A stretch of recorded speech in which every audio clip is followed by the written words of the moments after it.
Welcome to the Mary Dee Show.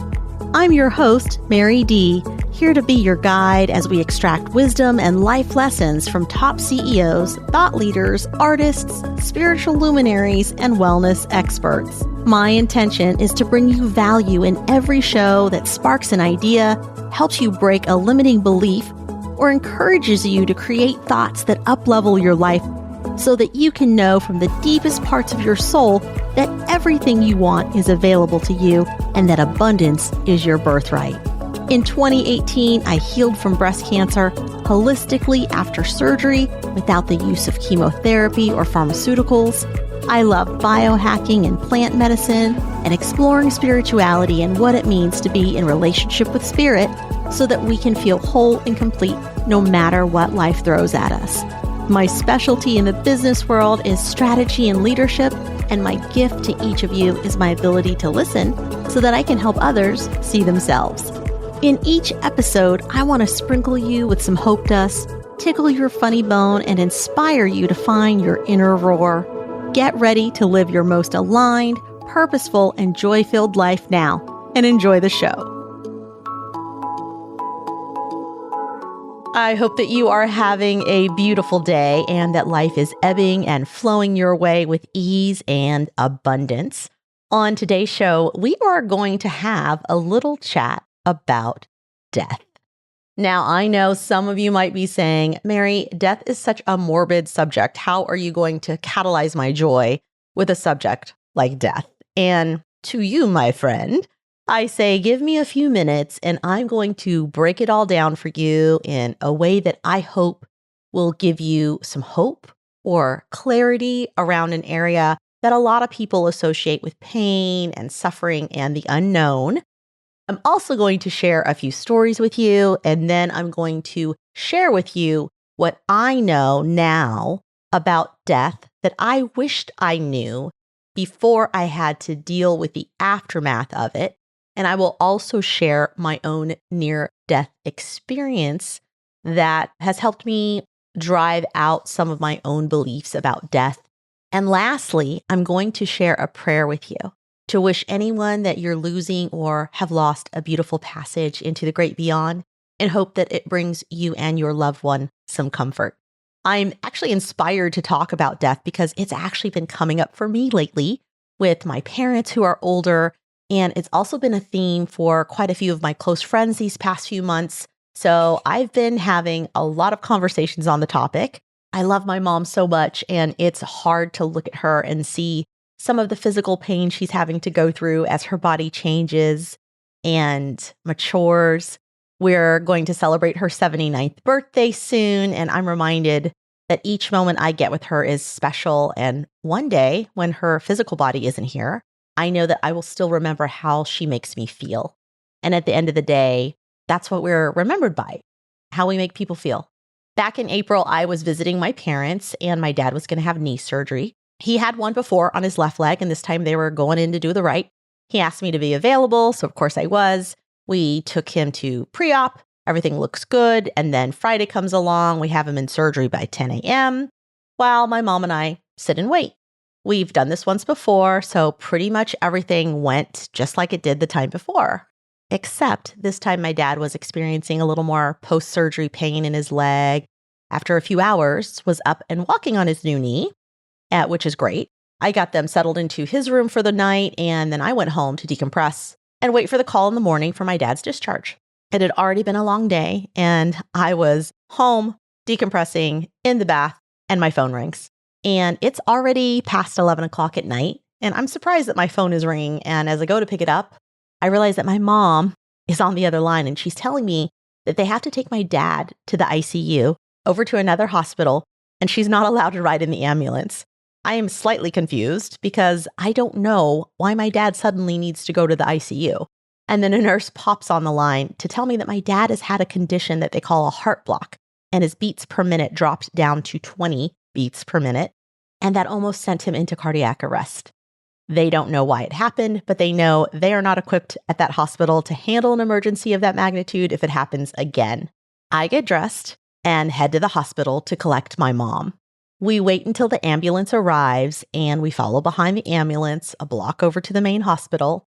My dad gets checked in. A couple hours later, he is in his room at the ICU, and we are ready to call it a day. The nurse assures us we'll get an update once the cardiologist can see my dad. We give goodbye kisses, and my mom and I go home. For the entire next week, we go to the hospital a couple times a day to visit my dad. We are constantly calling for an update or meeting with a doctor or nurse to find out how he did that day. We're also still trying to manage his physical therapy because he needs to be walking on his new knee. And if you saw my dad that week, you would not have thought that he needed to be in the hospital. He really seemed fine and his vitals were good every day, along with a sense of humor. He was doing what he pretty much would be doing at home, which is watching TV and waiting for the next meal. Alone with my mom at home, we were having a really reflective experience. And what came up is the question of what would my mom do if my dad didn't make it? And my mom looked at me square in the eyes and she said, "I go with you. I can't stay here by myself." And I realized that we all hadn't really talked about it. After all, when do you start talking about death or the plans that need to be made when death is knocking on the door? Is a higher potential because maybe someone's older or sicker. And we had the basic things in order when you're talking about last requests and wills and trusts and things like that. But we hadn't actually talked about the care of one parent in the absence of the other. And I immediately reached out to my sister, and we decided that her and I needed to have a bigger conversation with each other about my mom's care if she were the last one standing. And in our family culture, it typically would fall on the eldest child to take care of parents in their old age. However, my sister actually lives in Thailand, and I'm usually traveling. So we had to go back and forth and talk about a few scenarios where maybe we both take some responsibility for my mom's care and split the load. We both also decided that this wasn't going to be a solution we were going to be able to come to on the spot, but it was going to be a discussion we continue to have as time goes on and as things play out. One thing is for certain, if you haven't done the basics, like writing out your last wishes or how you want your affairs to be handled, now is actually the best time. The best time is when you are well, when your mind is in a good place, and when you have the opportunity to tell the people who support you what your desires are.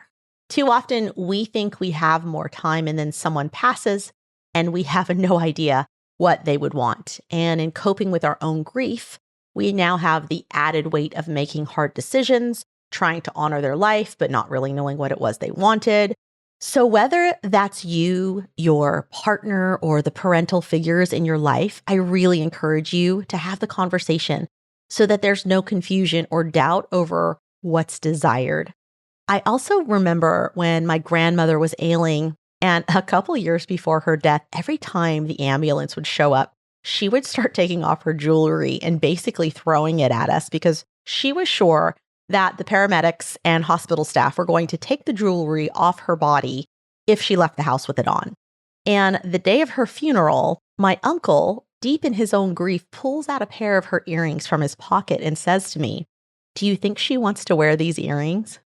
And in response, I just said, "I don't know if she has much of an opinion about those right now."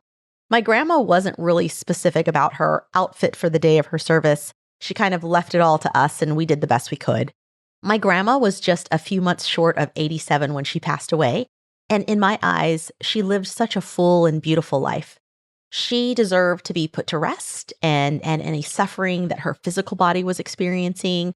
And I remember really celebrating her that day, laughing and sharing stories and inviting others to do the same.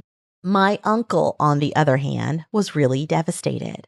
My grandfather had already passed away, and now he was going to be living alone with no one to care for. And I think for him, maybe feeling like no one was available to care for him either. I'm reminded that we all have a mode of grief that is very dictated by our emotions that we carry for the other person and ourselves and how we're experiencing their physical absence. Where do we go to get support when we feel like our heart has been blasted wide open and that a piece of it is missing? Definitely the support of our closest friends and family, But if you don't have that support, or if you need more, then where do you go? And this led me down a few paths, but one of them I found was a nonprofit called lovenotlost.org. This is run by a young lady named Ashley Jones, who also has a really solid TEDx talk you can find on YouTube called How to Heal in Grief. Again, it's called How We Heal in Grief. If any of you are experiencing grief over the loss of a loved one, preparing for that loss, or honestly, any grief of loss in general, this is such a good TED Talk that can bring some healing to your life. In the cancer community, we have conversations about grief because although not everyone will lose their life, there is still a significant loss that does feel like a part of our past has died, a part of our identity has died, and we're never going to get it back. My breasts were amputated and reconstructed, and they'll never quite look or feel like they did for the first 40 years of my life. There is a mourning and a grief that happens when you lose parts of your body because many times those things are part of our identity, and it can feel really disempowering when they're gone. One of the conversations that came up with another friend who was caring for her dad while hospice was managing his care at the house was how to best honor him in the limited time they had left. And I think that anyone who has been through that timeline of hospice care to death knows that it's such a grueling waiting game. If you're not familiar with the term, hospice care is when a doctor basically prescribes to a terminally ill patient that they can no longer treat them. And they send in hospice, and a hospice worker is there to basically ensure the most pain-free option for the loved one while they are quite literally waiting for them to take their last breath. And recently, my friend found some peace in following her dad's bread recipes and sharing the fresh baked goods with the hospice workers. And I thought it was such a beautiful way to fill the house with the smell of fresh baked bread and allow some joy in the room when it's so easy to just feel the cloud of a funk. I have a brother-in-law who was dying of stage 4 cancer, and he was surrounded by family. One by one, we all had time to say our goodbyes. And I do remember how hard it was for my sister. This was her first and only husband. They had been married over 25 years with 3 kids. He took care of everything. He made all the big decisions. And yet here he was laying in fetal position, eventually unable to communicate. I remember all of the emotions that were coming up for the family. And in a way, it wasn't very pretty to see how the living were treating other living. But also it's because they were dealing with grief and their looming loss in their own way. Some were in denial, some were quietly waiting. And I think we were about 2 weeks into hospice care, and every morning was the same for me. I would get a call in the morning and it would say, "Can you please come over? Your sister needs you." And of course I would come. She was in so much confusion. She had no idea what to do. She couldn't tell me where the checkbook was located. She couldn't tell me how much the mortgage bill was. She wasn't just losing a husband, she was losing her own caretaker in a way, and suddenly being thrown out into the world to figure out how to make ends meet, feed her kids, keep living, all the while also preparing for this very obvious funeral that's going to be coming up.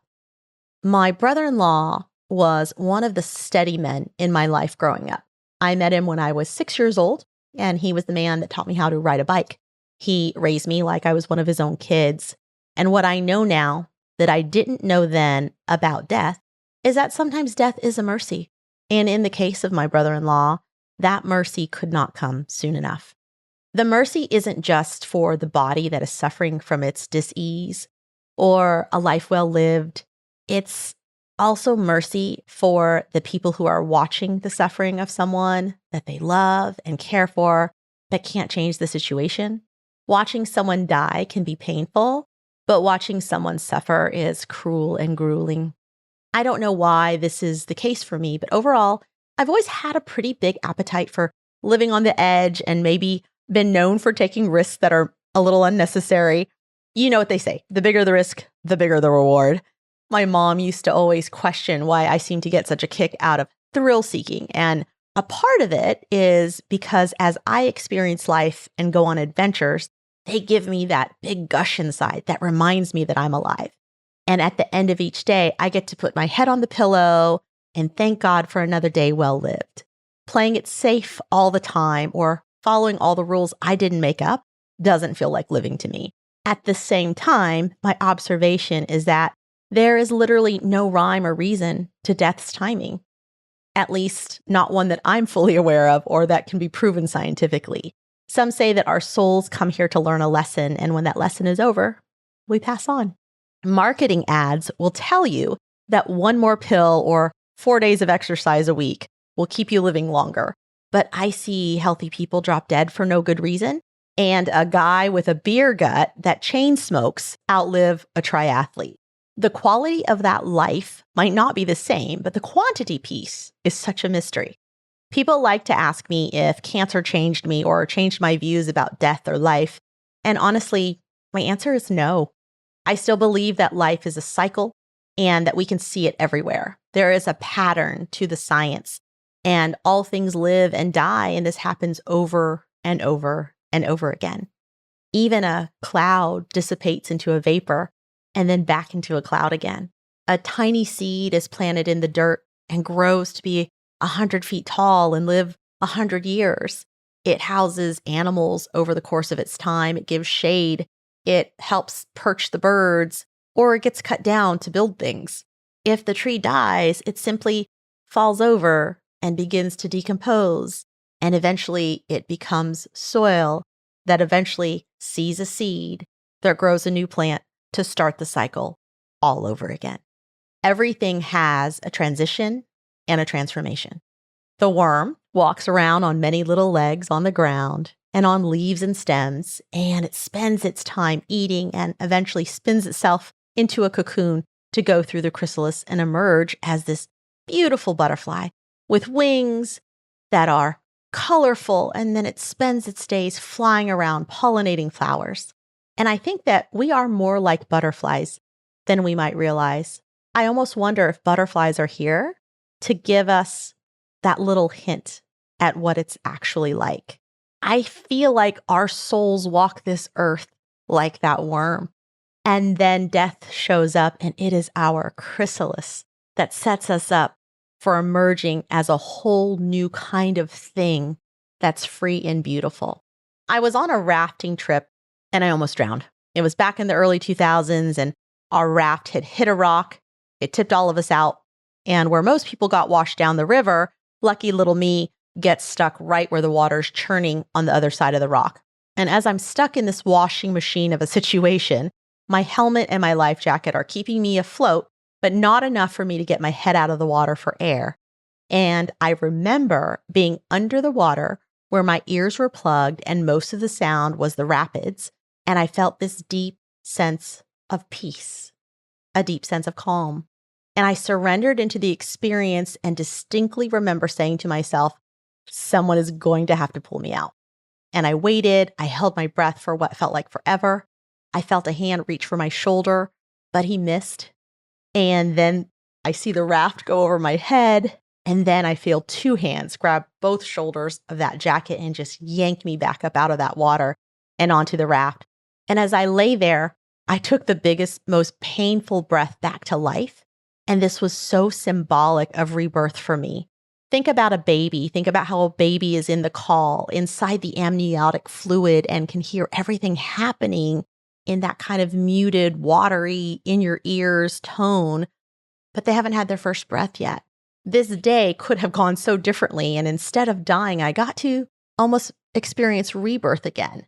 And that's what I actually believe about death. I think it's our chance at rebirth, and although there might be pain in that first breath, or the last one, as soon as we come up for air, the pain dissipates, and we're fully aware.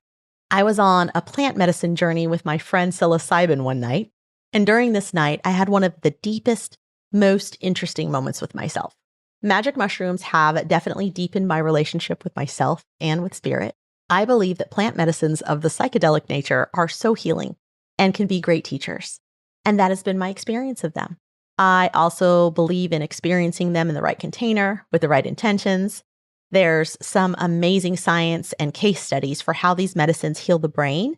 And I know veterans, sexual assault victims, and those who have experienced deep trauma who have also experienced deep healing with psychedelics. So for those, I am an advocate. So back to the story.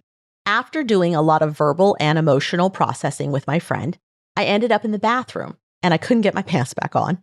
Yeah, pants down, in the bathroom, can't function. And more than that, I can't really even speak. It was as if I lost the ability. So I am sitting there, the door is open, I'm waiting. My friend is on the other side of that door in the kitchen, and I can hear him slightly freaking out because he's having his own experience where he thinks he needs to purge. And as he's doing that, he's getting really philosophical with himself about what does the fact that he feels like he purged means that he needs to purge emotionally. So I'm just listening to him, and I'm listening to him speak all of his thoughts out loud, just a few feet away from me. And in that moment, I was recognizing that my friend has so much going on in his head. He's so busy in there, and he's having all of these conversations that are happening, and I'm fascinated because it's as if I am in his brain, watching all cylinders fire. And as I sit there, I notice I'm getting cold, and I am consciously aware that the body, to protect itself, sends all the blood to the major organs. And when that happens, it can be why extremities like hands and feet get so cold. And I am noticeably cold. And I said to myself, I wonder if this is what it feels like at the end of a natural life to be dying, because my body is getting so cold. The color visuals in my head were so beautiful, and beyond the chatter of my friend, I could still hear the music in the background that was so beautiful in a way that I was falling in and out of consciousness and into the vibe of the music. It's as if the music were floating above me like a pathway, and I could come out of my body and walk up that path. But then I would catch myself and say, oh no, let's not get away lest my soul dance itself right out of my body through the roof of my head. I was so grateful for my life, and there was a deep gratitude for reflecting on it and knowing that I've lived it so fully. After I came out of my experience and took time to process what happened, one of the things that came up for me was that I need to tell all of my friends that one day, when I am a super old lady and I am on my deathbed, that I want to be surrounded by all of the people who love me. I want my favorite music to be playing in the background so that there's never silence. I want my loved ones to pour out stories and tell me how I made them feel loved or made them laugh. And even if I can't talk back, and especially then, I want them to know that I can hear every word. And I want them to slip me some magic mushrooms so that as I close my eyes and complete on how thankful I am for having lived this human experience, I can see that beautiful pathway that will let my soul come up out of my body and do a little dance through my head on down Chrysalis Lane to my next adventure.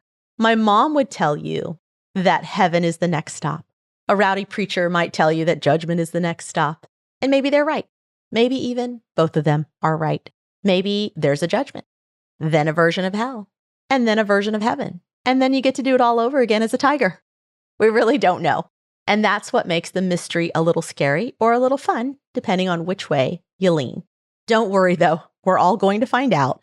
And from so many near-death accounts, as well as the work that's done through mediums, it sounds like the afterlife actually isn't so bad. It's just a transition. It's just a transformation. I encourage you to work that out with God, not with the story someone told you, but what your spirit stirs in you. Only you can choose to believe a story that brings you peace or one that brings you fear. Love is always the answer. And the next best answer to love is usually peace. I'll end with this prayer that I would like to share with anyone who is about to go through their chrysalis. And I hope someone will read it to me when it's my turn. I call this one the Prayer of Beautiful Ascension.